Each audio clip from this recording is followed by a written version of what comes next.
Hi y'all, I am back out at one of my favorite spots in West Virginia, Brushcreek Falls, with my sketchbook, and I welcome you to come and draw a beautiful waterfall with me. Look!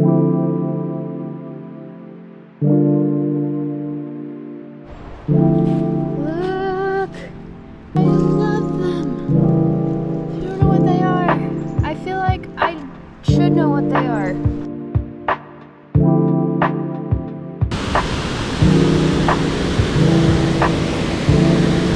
As many of you may know, I don't really like to go in with pencil before I start inking it in, and it's because pencil smudges and you can't fully erase it, and when I'm only somewhere for like 20 minutes, it's best to just try to go ahead and capture the spot.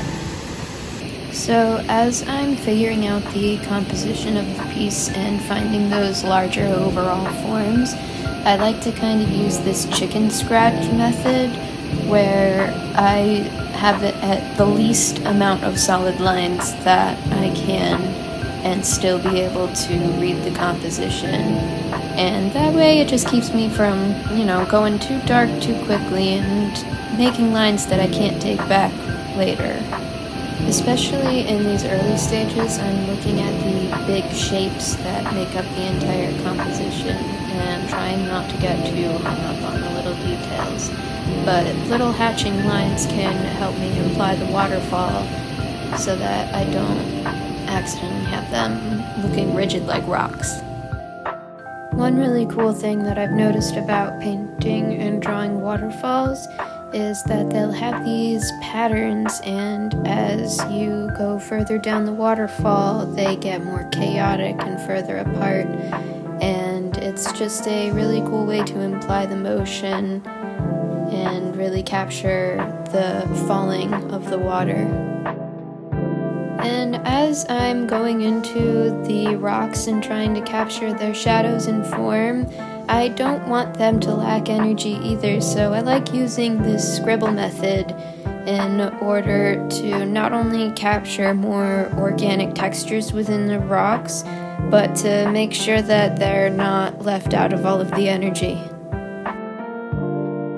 Now I have enough of a structure down that I can really see where it's going, and I can start to have more fun with the contrast and the details. I also love how trees curve inward over the water to capture more sun. It really makes them seem like these magical archways.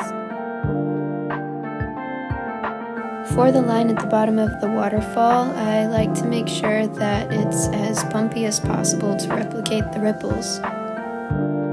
It may feel silly zooming in on the details and scribbling these textures, but it's always good to remember to lift the pen off the page and remember that as long as you have those larger structures in place, those little details are just adding to the magic, not taking away.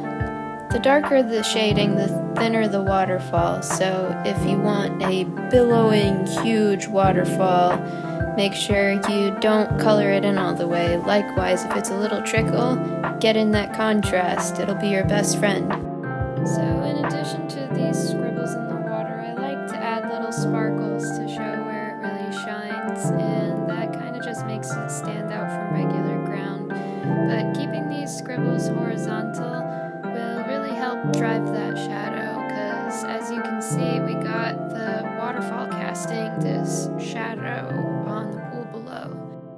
I like to pick a couple of rocks to represent the foreground of the piece, and even though nobody else will notice, I like to make a couple of them a little bit recognizable. I could go forever with this ink, but it won't get me very far, and I'll just end up killing my pen. But as long as I get some of the borders here, it'll kind of imply that rock further on.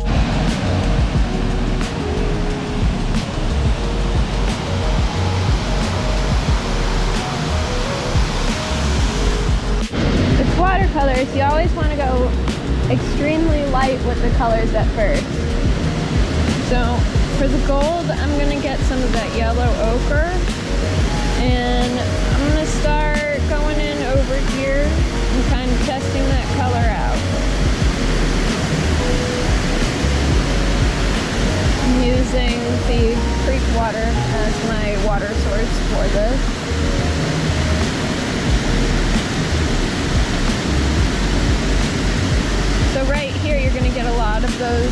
golden colors. And it's actually due to some element in the water. I forget what, but I was going to try to sound sciencey.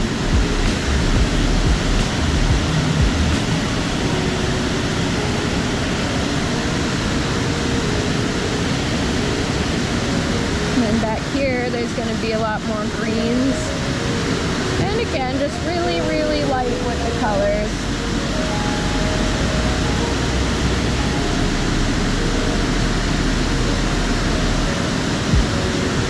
Worried about the page curling.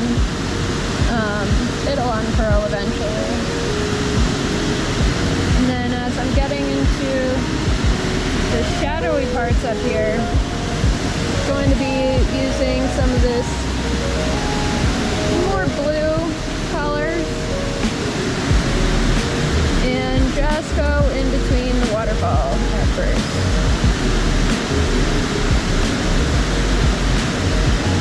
Since it's all in the shadow. The only really light parts are going to be the tops of the waterfall up here. Micron, you lied to me again. You are not as waterproof as Faber-Castell. I'm disappointed, but it's okay.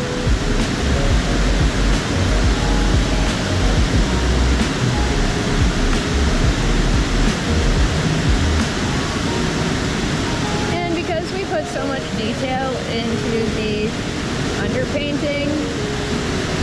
I feel like I can go more expressive with the colors.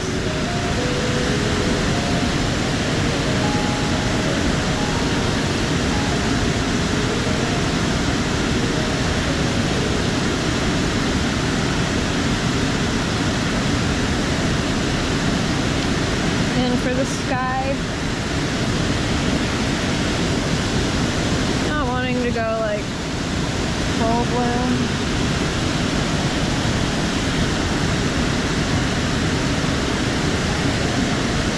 But just doing the whole thing, because there's a mountain back there, I still want to kind of put a hint of that mountain in. And it's going to take on a more cobalt blue tone. Maybe not that cobalt blue, but whatever. We're way out here.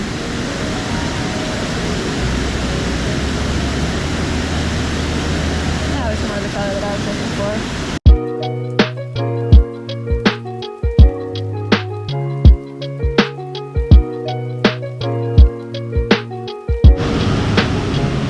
And down here I can start adding some texture of underwater rocks. And kind of just going for general areas more than specific rocks. But I really like that brown color, so I want to make sure that I have it. Even though I went super dark here, the nice thing about watercolor is it is a little bit forgiving. Like, it's not impossible to go back and carve it out a bit and even use that pigment in other places, but it just won't go back to shiny white paper anymore.